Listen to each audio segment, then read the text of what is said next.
Hello, welcome to Global Public Affairs exclusive webinar series, Insight to Impact. I'm Hannah Thibedeau. Thank you for joining us again today.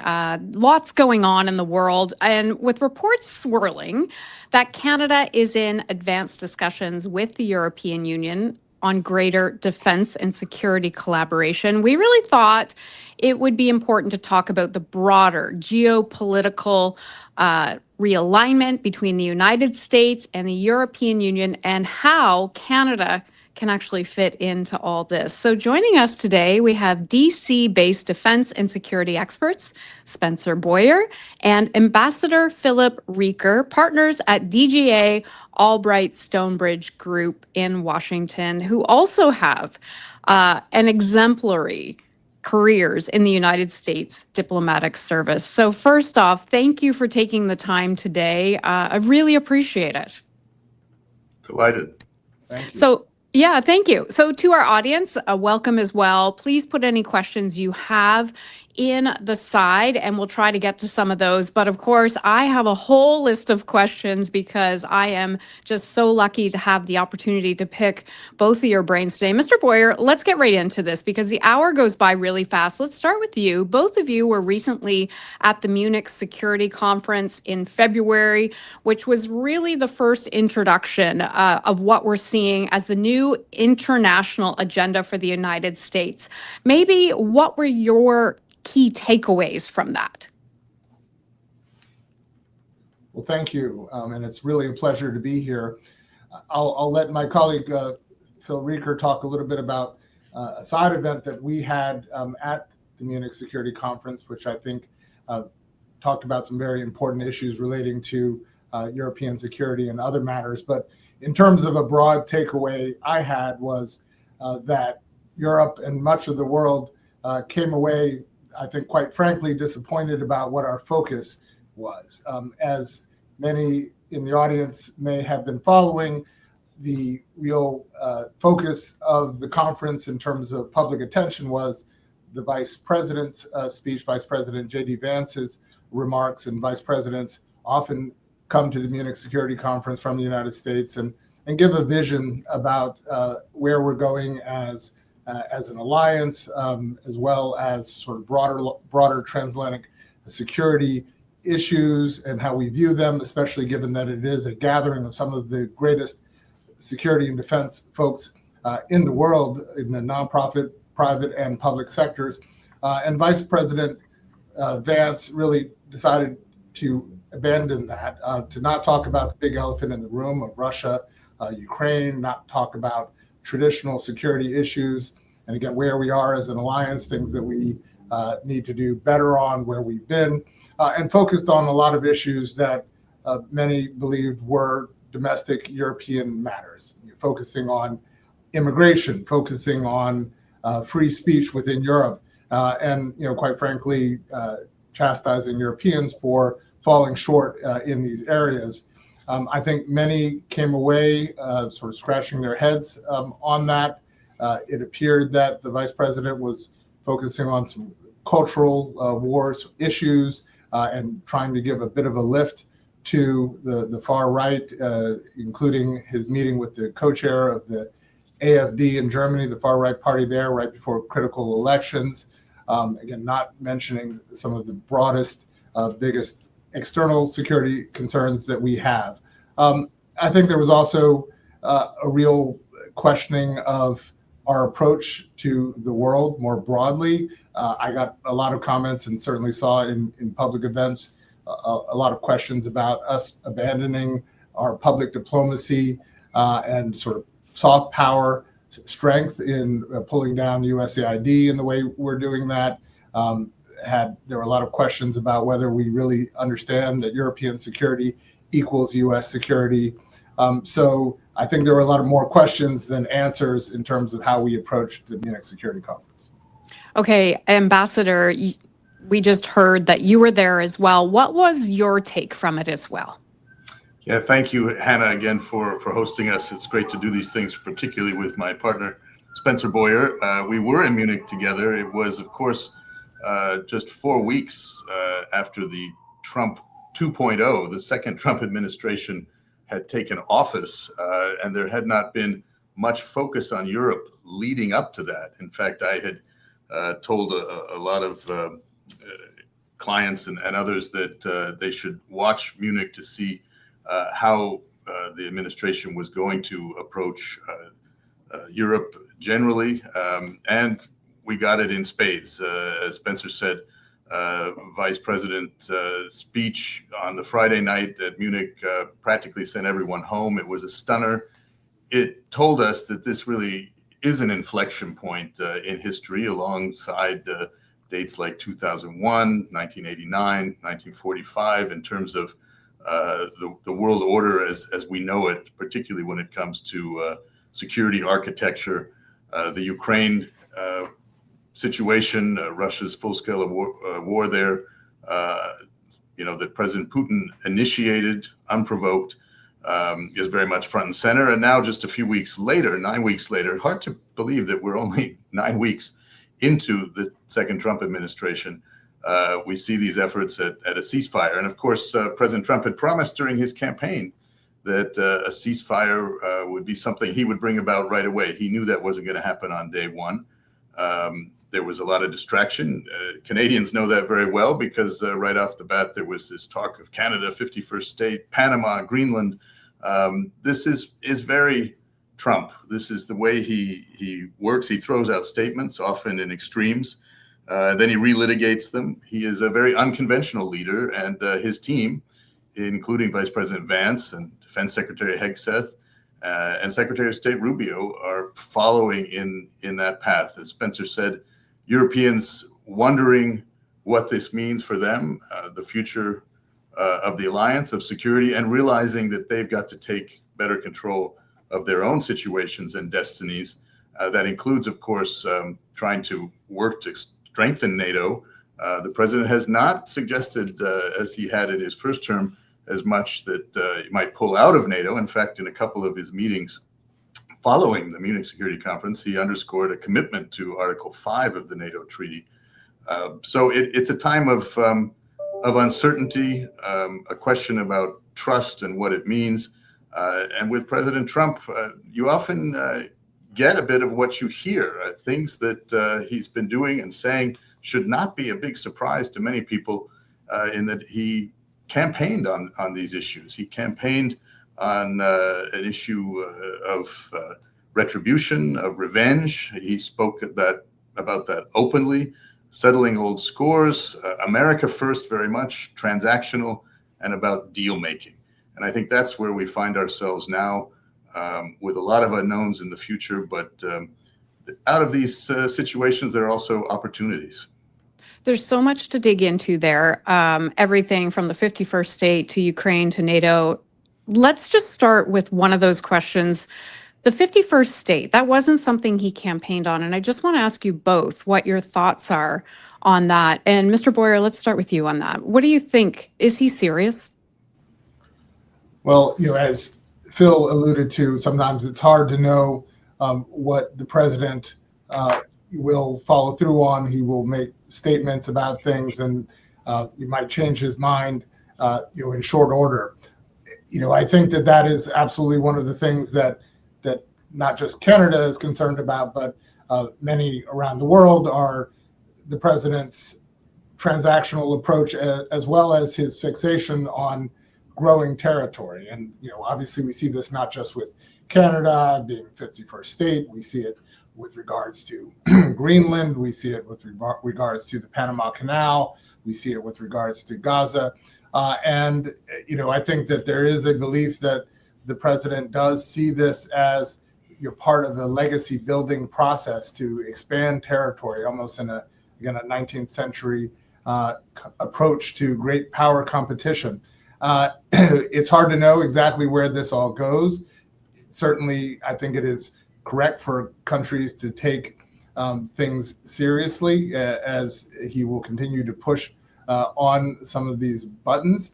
But in terms of where it ends up, and whether these are negotiating tactics to be able to extract certain things, we will see. But I do believe that it's important for those who feel any kind of sort of tension and are at the back end of this kind of rhetoric to be very firm and pushing back in a way that doesn't unnecessarily ratchet up tension, but is also clear about what the red lines are. Ambassador? As Spencer said, you have to take what comes out of the White House and President Trump, whether it's in a statement he may make to a press gaggle or in one of these late night social media posts. You have to take those in context. There may be something different, completely contradictory the next day. But his goal is always to throw who he sees as adversaries or competition off balance. That's how he negotiates, or how he believes negotiations are carried out. Remember, with Trump, everything is a deal. His book, one of the things that did make him famous and was successful, was his book, The Art of the Deal. So everything is a deal. And for him, every deal has a winner and a loser. There is no such thing, as a win-win in his sense. It's again, more style than strategy. I don't believe there is a threat against Canada. It's a way of trying to intimidate, trying to belittle. This is the style that we've seen, nicknames that he gives to political opponents. That goes all the way back to even before his entry into politics and the 2016 election. This is an opportunity for Canada to sort of come together and respond accordingly. And I think you see from opinion polls that the American people have an overwhelmingly positive view of Canada and do have a good understanding of how important Canada is, not just as an ally, but as a partner, a trading partner. The number of crossings that, across that border every day is something that perhaps the president hasn't taken into account. I think this is something we have to continue to work through, and Canada is taking a strong stance and standing up for itself. Canada is, the second largest country in the world by area territory, a G7 country, a huge industrial base, a diverse country that builds on its diversity and, of course, its heritage and its ties, not just south, but its ties to Europe and, frankly, to the whole world. Let's talk a bit about that because, Ambassador, and I'm going to come to you for a second, and then Mr. Boyer, I'm going to come to you on this. We've seen media reports in recent days, and I mentioned this off the top, that Canada's in talks with the EU to more formally solidify defense and security links by participating in a security pact. Let's get into that a little bit. What different kinds of outputs, but ultimately it's predicting on breaking Canada's military dependence on the United States. Any thoughts on this and how you expect the United States to respond to it? Well, there's long been talk about a European pillar within NATO and the importance of strengthening that. I mean, that's part of the argument that President Trump made, and it's something that, frankly, presidents have been making for decades, that Europe and the other allies needed to do more, needed to contribute more. In fact, everyone signed up to this goal of contributing 2% of GDP towards defense spending. Canada, admittedly has not made that goal over many years. And I think probably realizes that priority needs to go into that, realizing the threats we have. Vladimir Putin has made that very clear, not only with his invasion of Ukraine, but with the hybrid war that he's frankly carrying out against the West. And when you think about the Arctic and the far north, Canada is a major Arctic power, along with the United States, along with other European countries, and of course, Russia being the other Arctic country. So putting resources there is important, and how you can do that with other European allies, particularly Northern Europe, I think is a positive thing for Canada and reminds us of the important role Canada plays in the alliance, and that we can all contribute these things together. That's why the alliance has been important and frankly has been so successful in preserving this broad region of peace and stability for almost 80 years. And before I come to you, Mr. Boyer, I just want to remind people in the audience, if you do have a question that you would like to ask our very experienced experts today, please feel free to put the questions in and we'll get those to them. But I definitely have many more. So, Mr. Boyer, same theme. What are your thoughts on that? I think it's certainly positive that Canada is moving to boost its military spending. Latest figures I saw that were that Canada was looking at moving from 1.37% of GDP to about 1.76% of GDP by 2030, and looking to hit 2% by 2032, or perhaps even earlier. Obviously, this is something that has been long in coming, and we have been working as an alliance to get everybody there. And there have been a lot of positive developments, despite a lot of the glass half full about sort of the alliance and how we are spending, and despite the rhetoric that somehow only the United States is out there doing enough and everyone else is somehow falling down and freeloading. It's certainly not true. I think it's worth taking a moment and thinking about 2014, when the Wales summit developed the pledge of 2% of GDP on defense. At that point in time, there were 3 countries that were hitting that mark. Now it's 23. At that time, it was about 1.43% of GDP among non-American NATO allies spending on defense. Now it's over 2%. Just since 2021, there's been a 30% increase in defense spending among non-US NATO allies. Everyone now sees 2% as a floor, not a ceiling. And we've done a tremendous amount to strengthen our transatlantic defense industrial base, and understanding that we all need to be sort of moving and working together to increase interoperability, to decrease costs, to strengthen security of supply chains. So we've been moving in the right direction. I certainly understand Canada strengthening its ties with Europeans on the defense side, especially given a lot of the question marks about our relations and our commitment to European security more broadly from the United States. But I do appreciate that Canada has been moving in the right direction, and I think the best way to continue to do that is to have a strong relationship and to be working together, and not to have an antagonistic kind of relationship. Let me ask you this. We're in the midst of an election campaign here in Canada, which I know you both know. One of the promises, and I haven't seen a change in this as of yet, it's reaching that 2% by 2030. Is that soon enough, especially when you hear now that at the next NATO summit, the Americans want that to be 5%? And Ambassador, let's start with you on that one. Well, let me say off the bat, Hannah, that I think 5% is just so wildly unachievable, and how do you take 5% of all of these GDPs collectively and actually spend that on defense? There has to be a practicality to it. That was one of the challenges for some allies in meeting the 2%. If you're Luxembourg, what do you spend on? What do you do? I think, as Spencer said, Canada is working in the right direction there. These things do take time. The Wales Pledge was aspirational. It is something, as I said, that President Obama, previous administrations, both Republican and Democrat, raised over time, not in the same sort of combative way that President Trump has, making it an issue, again, throwing out these extremes about NATO, about free riding, sort of the tone to friends and allies. I think perhaps underappreciating just how important it is to have friends and allies and partners for the many challenges we face around the world. So I'm sure, in your election campaign, this will be an issue, but I sense a commitment and an understanding broadly across the electorate of the need to increase defense spending.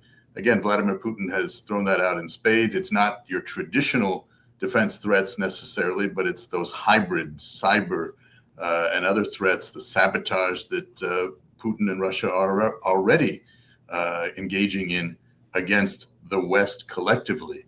I think we're all experiencing that to a degree, and it highlights the fact that security is important. Without security, you can't have a strong economy. Security has to come first, and it's best when you can do it together with allies and friends.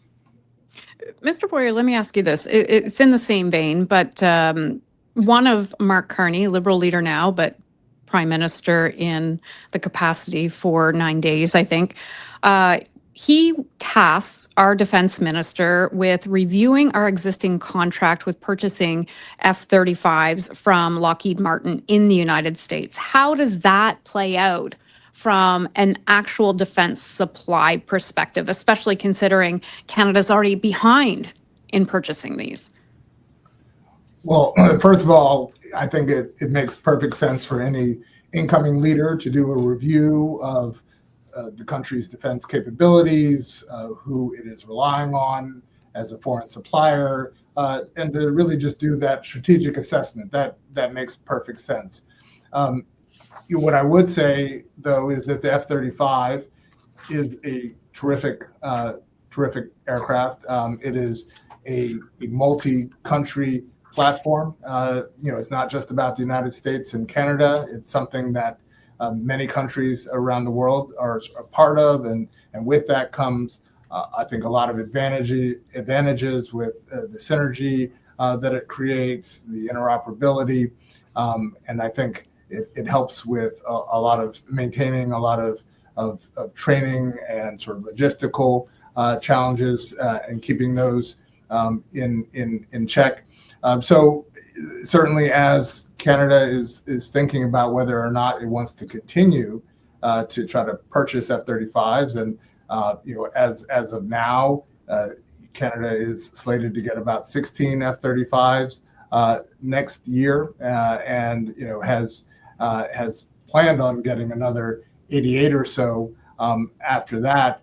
So certainly, if there is a change of heart in that, that does slow things down. That can create some complexities, operational challenges, especially if you have some F-35s and you move to another platform in terms of having a mixed fleet. And as I was mentioning, in terms of working with other allies and modernizing capabilities, and being able to sort of plug and play with other allies who are within the F-35 consortium, that can make for a greater set of complications, perhaps down the road. But again, I think it makes sense to think about it and think about how it wants to approach a broader strategic defense priorities going forward. And Ambassador, did you want to jump in on that question before I get to another one?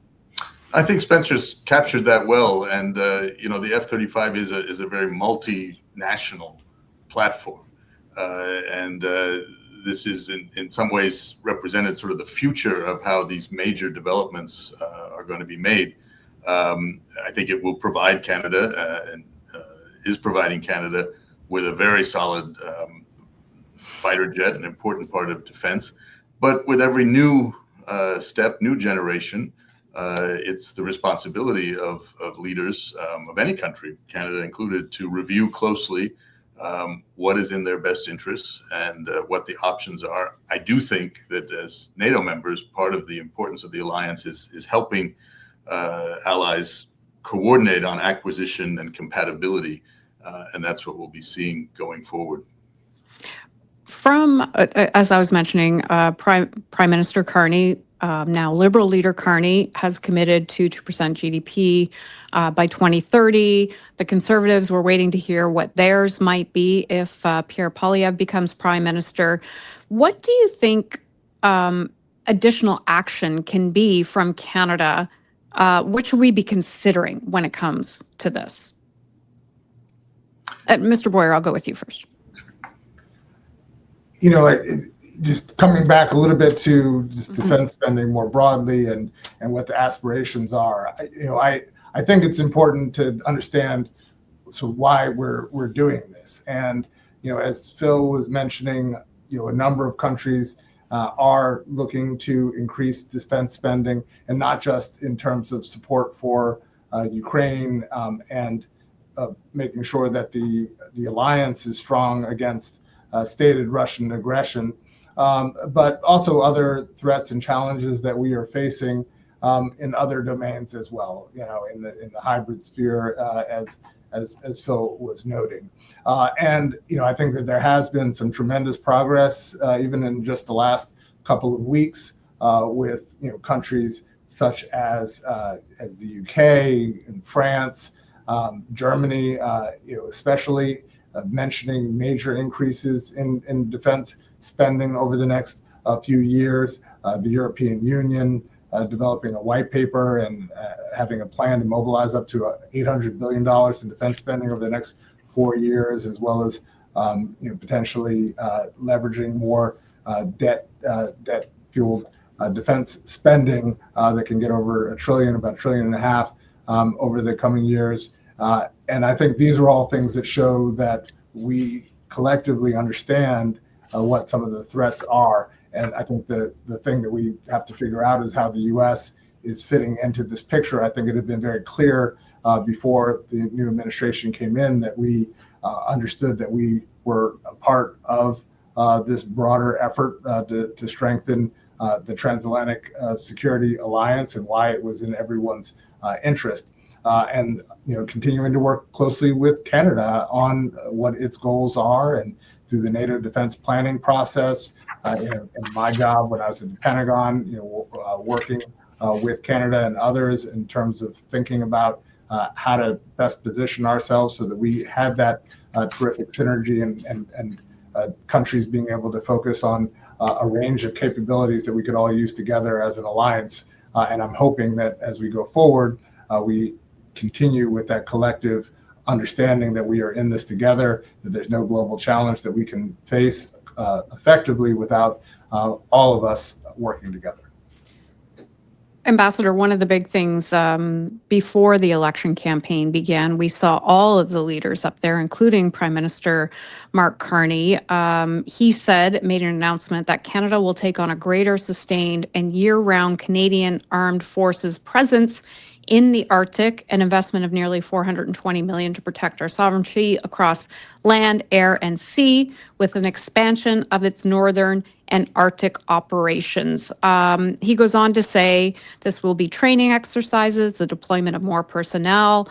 The CAF will be better placed to defend Canada's Arctic presence and sovereignty while enabling greater collaboration with NATO allies. Can you talk a bit about that decision for us?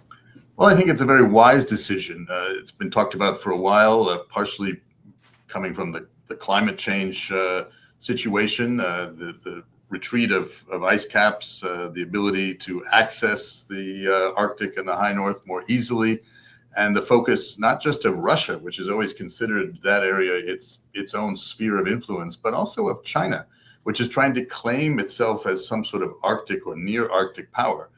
When I was in government and representing the United States at meetings of the Arctic Council, we were very clear there's no such thing as a near Arctic power. You're either an Arctic country or not.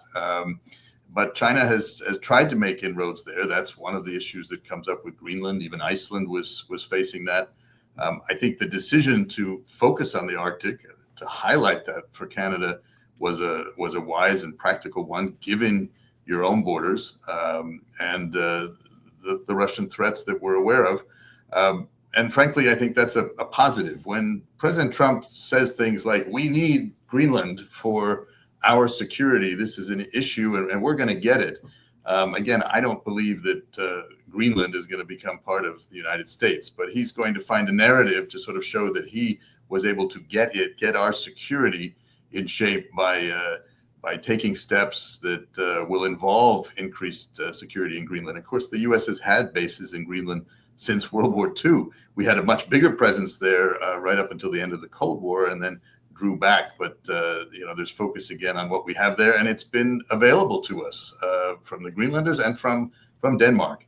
And I think that will continue to be part of it. Canada clearly playing a big role in that. And we'll probably get into that, Hannah. Ukraine is an area under this joint white paper that Spencer mentioned, the European Defense Readiness Plan for 2030. One of the areas there is, of course, military support for Ukraine, integrating Ukrainian defense industry into a single market. I think Canada could play a role in that. They've been very supportive of Ukraine all along, some of it given your Canadian-Ukrainian population, but strong supporters going back to 2014 when Putin first moved on Crimea. So that's an area to focus on as well, even as these talks go on in Riyadh about potential ceasefires. Well, I'm going to come back to Ukraine in just a second, but we do have a question from people who are listening. So I'm going to ask that question just to include them, and reminder to people who are on here. Thank you for listening. If you have a question, please enter it in the comment box and we'll get them to our experts. So this comes from Elaine Folks. What are the ways that the USA needs to change in its approach to supposed allies? Who wants to take that one? Well, Ambassador, you look like you're about to speak. I'd start by just being nice. As I've said many times, who's mean to the Canadians? I mean, come on. That's what we kind of thought too. What's this about? And I think, Canada responded very well early on with a terrific ad. I'm not sure who sponsored it, but during the Super Bowl, where you have the maximum number of viewers, American viewers, and plenty of Canadian and international viewers too.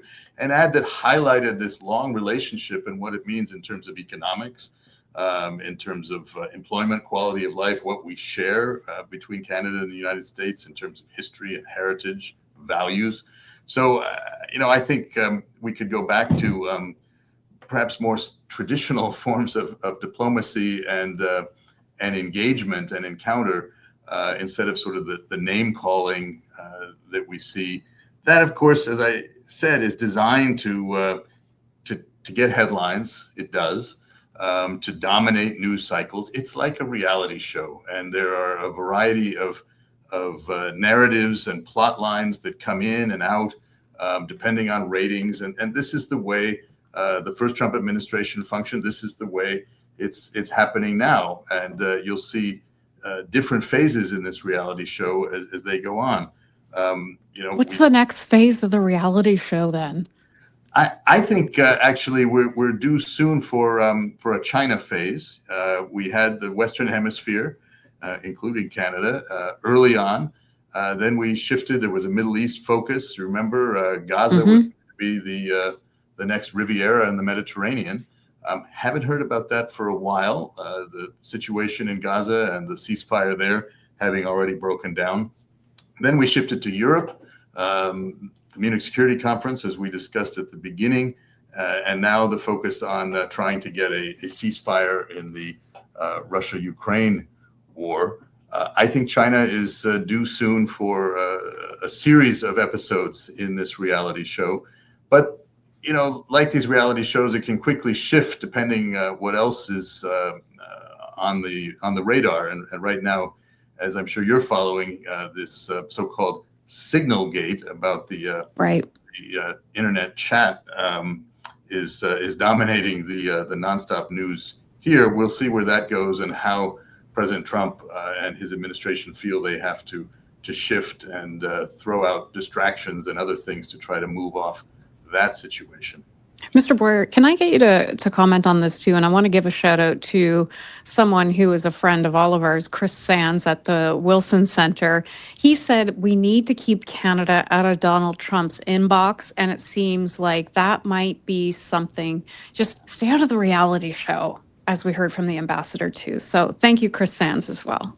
Sure. And I agree with everything Phil said. That I would emphasize one difference between the first administration and this one is that the president has surrounded himself with folks who were vetted largely for loyalty and belief in his way of thinking about the world. And that's different than the first administration, where you had more traditionalists and those who are grounded in foreign and domestic policy in a deeper way. And so I don't think that there are as many folks who can push back against ideas that might have second and third order effects that the president might not be anticipating.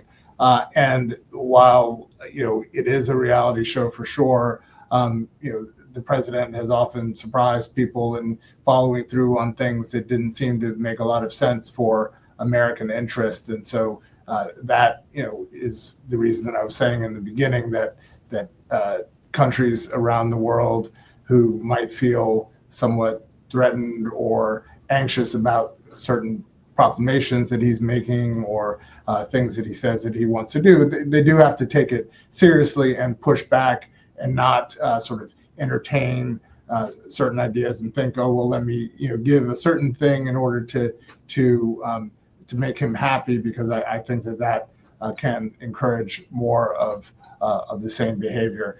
But to your listeners' question in terms of things that we could do differently, as Phil had noted, the transactional approach to everything is very penny wise, pound foolish, and thinking that we need to get some kind of economic benefit for every action that we take to help allies and partners, which doesn't, I think, fully comprehend all of the benefits that we get in terms of helping maintain international security, as well as the international economic structure that we help build. We need to move away from abandoning soft power that is probably the prime example of something that can take a long time to show benefits, but has tremendous benefits. Both Phil and I have done a lot of work on public diplomacy at the State Department, and one of my big memories when I had that portfolio for Europe was meeting a deputy foreign minister who said that the most formative thing that he ever had in terms of shaping his belief about the United States and the nuance and complexity and positivity of the United States was a semester he spent in high school in Arkansas, and that he was able to get away from the stereotypes and cliches and have a deeper understanding of who we are, and that affects how he approaches the United States in his job as a leader. That takes time, and of course, getting away from echoing Kremlin talking points, hollowing out our foreign policy and national security agencies of really tremendous leaders in a way that is not strategic at all.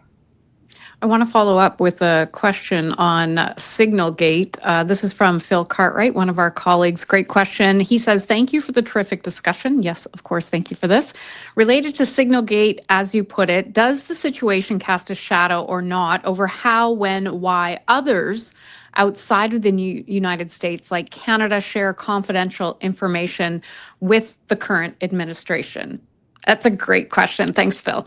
It's a great question, and frankly, it's one that is being asked here, certainly in the media sphere. I think just from my own conversations, even what I heard on the metro going home last night, people are asking those very questions. How can we trust them to keep secrets when it comes to intelligence, when it comes to security? That's what was asked in Congress in those hearings, and I think there are going to be more hearings. We're finally hearing from Congress at these official hearings from officials who would, I'm sure, rather be anywhere else, but trying to answer those questions, and responded in ways we're very used to from these characters in the reality show. Deflecting. I think there are going to be demands for greater answers, and it highlights exactly that point. What about our security? Many will recall, of course, earlier questions about somebody else's emails that just became an obsession. This, I think, is much more serious when you look at exactly what was being shared over a non-secure channel. So that's a question. I know that our own security people are often concerned about other allies, say at NATO. Russia, China, even other countries are a constant threat, constantly trying to access that kind of information. And that's why we have to be particularly attentive and careful with that. So this is a story, I think, to watch. Mr. Boyer, did your jaw drop when you heard this? I mean, mine did. I was just like, what? It certainly did. And for those in the audience who don't know, I did spend about 3.5 years as a senior Europe analyst in the U.S. intelligence community, and started in the Obama administration and led into at least the very first part of the Trump administration. And I think even more broadly than just this incident of Signalgate, I think there has been a lot of concern, and there have been a lot of questions about intelligence sharing more broadly, in particular because of the president and many in his administration's pushback on, I think, shared views about Russian interference in not just the United States, but within Europe, and essentially echoing, as I was noting before, how the Kremlin shapes a narrative, not only about Ukraine being the aggressor, about Zelensky being a dictator, even seeing Secretary Hegseth in his response to Signalgate and the question that he got, he was saying that the journalist was pushing forward a hoax, just like Russia, Russia, Russia. So even kind of tying these things together in a way that really does unnerve our security partners around the world, who think, wow, if the president still doesn't take seriously documented, universally understood notions of what kind of threat Russia is to us in all sorts of ways, especially or including within the information space, they do wonder and question how safe some of our information will be. Yeah, absolutely. Ted, I'm going to get to your question, but I just want to follow this line of questioning because we're talking about Russia, we're talking about President Zelensky and Ambassador. The United States relationship with the stance on the war in Ukraine is continuing to make headlines. We were talking about it in another question. I do want to get back to it. President Trump's recent treatment of President Zelensky in the Oval Office and continued efforts to negotiate a deal to help end the war. What do you believe to be the greatest barriers to a ceasefire? Well, the greatest barrier is Vladimir Putin. Mm-hmm. This has always been in his hands. He started this. We all knew it. We all watched it. There is no room for revisionism on that. This was not provoked by Ukraine. Russia has nothing to fear from Ukraine or, frankly, from NATO. NATO is a defensive organization. So those narratives that the Kremlin has struggled hard since the beginning of Putin's reign, shall we say, and frankly, going back to Soviet times, just really don't stand up. But they are able to take hold. It's Putin that can stop this war at any moment. If the Ukrainians stop, then they face grave danger to their future, their sovereignty, their territorial integrity. And the Ukrainian people are not going to stop. They've demonstrated that through this incredible resilience. The struggle and suffering clearly is something we want to bring an end to. Putin can do that at any moment and take any grievances he has and work them out through more traditional channels. Let's hope there is room for a ceasefire that could lead to a real peace. We see, of course, the Europeans, the British and the French working together. Nobody would have thought that in the last couple of years after Brexit, but working together to put in place a plan for a joint peacekeeping force, a coalition of the willing, something that the United States itself has often called for. So let's see how this will move. It's unclear what's coming out of those talks in Saudi Arabia.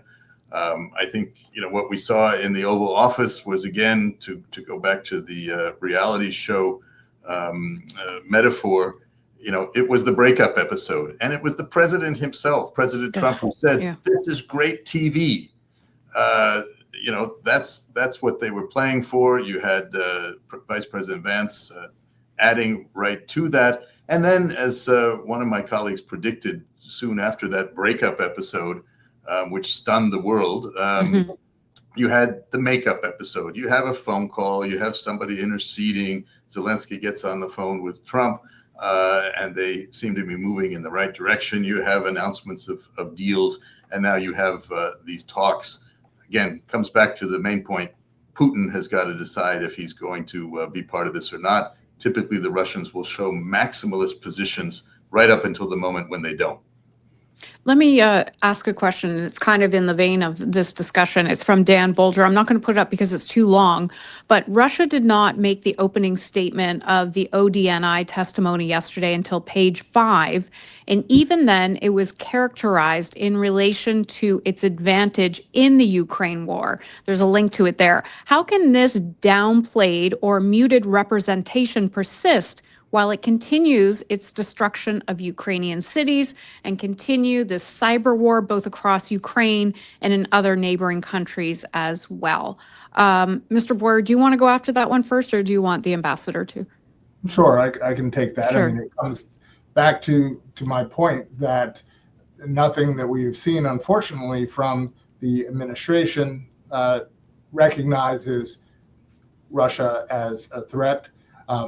The president, dating back to the first term, really has taken Vladimir Putin's word for a lot of things, often against his own intelligence community. And again, we're seeing this echoed in talking points coming from different parts of the government, pushing back on our idea that Russia not only interfered in our election in 2016 and subsequent efforts, but even in terms of its efforts in Europe, its efforts in Ukraine, and trying to talk about them as being, again, either a hoax or overblown, and that we don't really have anything to fear.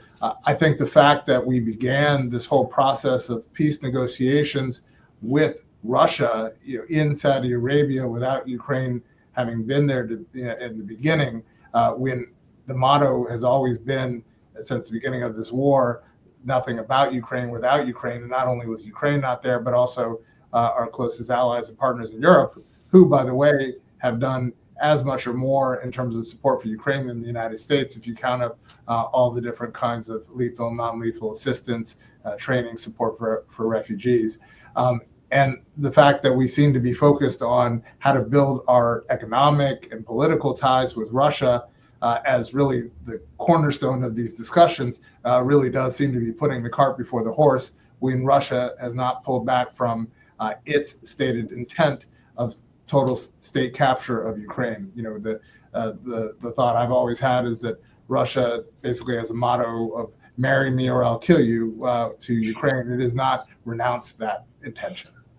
Let's talk a little bit about Canada, Ambassador. For Canada, we were talking a bit earlier that we have a deep tie to Ukraine. For example, we have over 1 million people with Ukrainian ancestry. More than 300,000 people recently came to our country on an emergency basis. So what opportunities for Canada, what level of commitment might our country show to support Ukraine even more even as we help rebuild this country?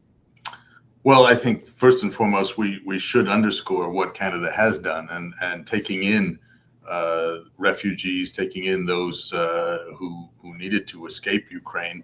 I think most of them, of course, want to go back when they can. Mm-hmm. I'm sad to see that here in the United States, where we also took in a large number, now we have the new administration has revised that and told many here under temporary status that they need to prepare to leave the United States, all part of this focus on migration and borders. Border security, of course, is important, but it's not Ukrainians that are threatening our border security. I think, we talked earlier about Europe doing more in general in terms of transatlantic security, in terms of their own security within the NATO alliance as well. That's been an issue for some time. Also for Canada, and Europe is doing more. They can't be a passive observer, but now you see a sort of call to action, the public support for that, increased defense spending. That'll take time. You've got to have the ability to act and to participate in that. And I think I expect to see Canada work with other European partners and allies and the Ukrainians in whatever we can do to help.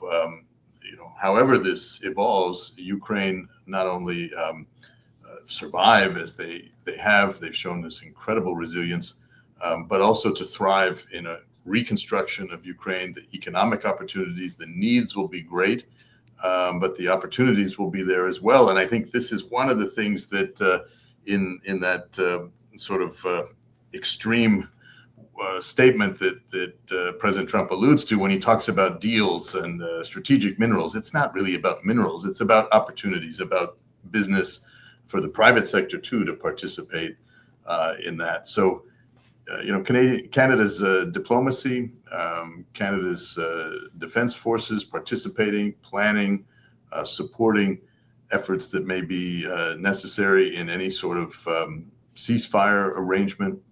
Those will all be important things to do. And as I said earlier, Canada as a member of the G7, Canada as a member of NATO, and and frankly, as a major force in the world in terms of economy, in terms of size, has an important role to play. And both of you, of course, as we're talking here, it's clear you both watch Europe and its politics closely.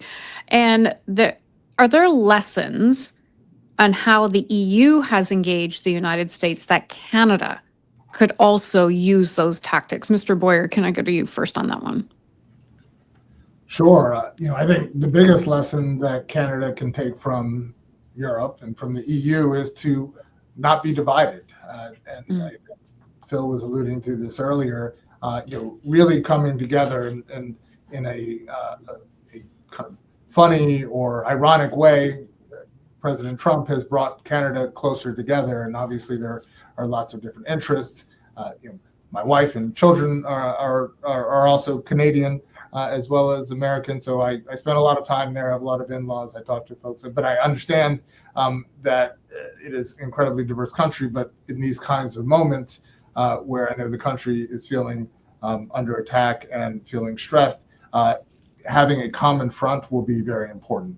And I think that Europe has understood, I think from some of the lessons in the first administration, is to not allow itself to get divided and try to cut separate deals.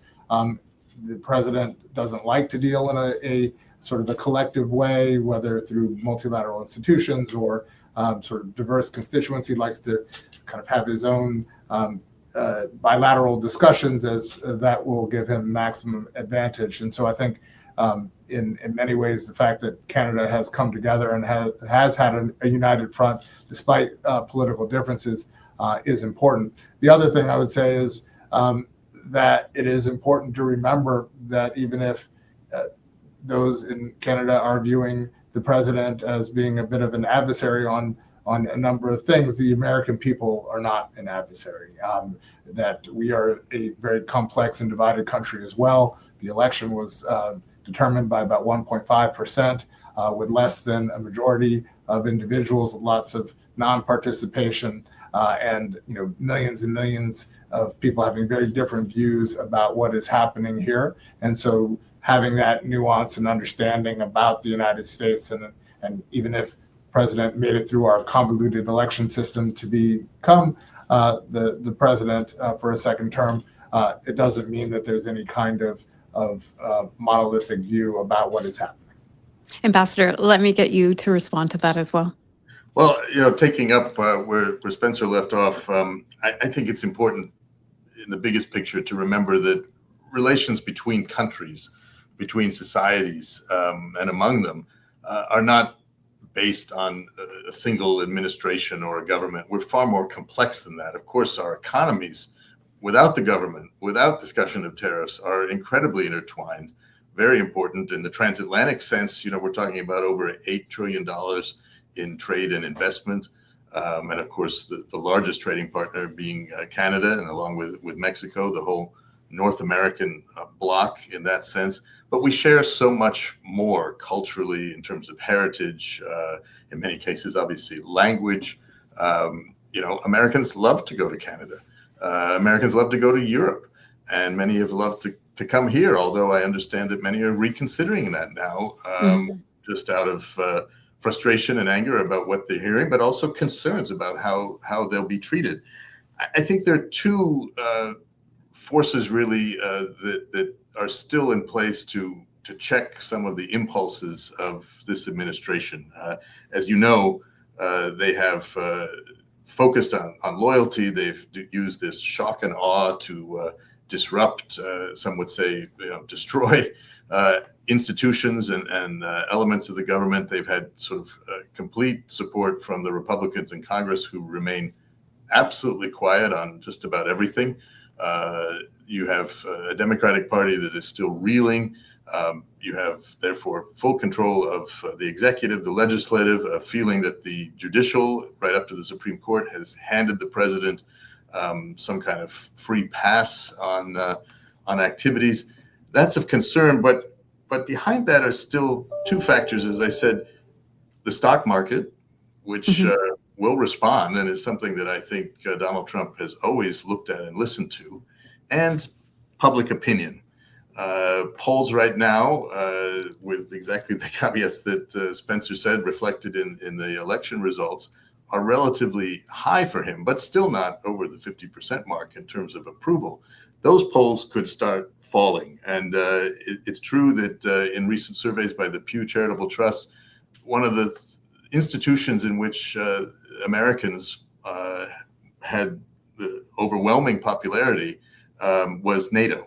They still believe in NATO, and Putin himself, who seems to be a person of great interest and fascination to the president, is probably the least popular person in terms of American public opinion. The Russian policy of the Trump administration remains very unpopular in that. So those are some guardrails, perhaps, to think about. And as Europe has had to focus on its three challenges, as I see it: security, which they are now beginning to address. Putin made that very clear, particularly in 2022. Productivity, which has lagged and suffered for decades in Europe, and they're going to have to address that if they're going to maintain the level of prosperity and the kind of lifestyle that they enjoy. That's the same here in Canada as well. Exactly. It applies across the whole space and frankly, globally too. And also in Europe, there's a concern about far-right threats. And I think we're all looking at that. Real extreme political views that go beyond issues of free speech and our basic constitutional values that many of us share. And as we approach the 250th anniversary next year of American independence, people will be reflecting a little bit about what does this country, the United States, which has been a beacon to many, what does it really stand for?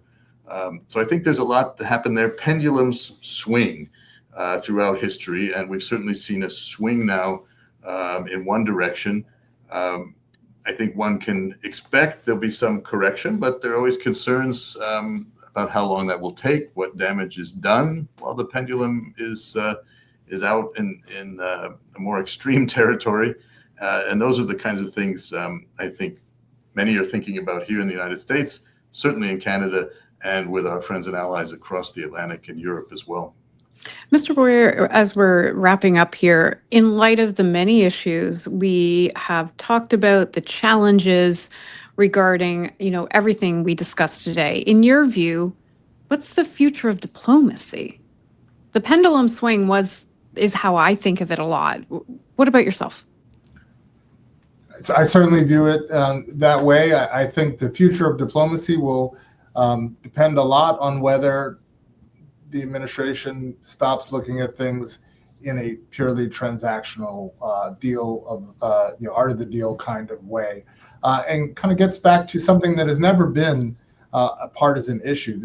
It's been a bipartisan consensus and understanding since the end of the Second World War of the power of alliances, the force multiplying impact of having friends with common values around the world, and that is what gives us the advantage over many of our adversaries out there, is that we have a network of friends who have come to help us. As everyone probably knows, the only time Article 5 was ever invoked was in our defense after 9/11.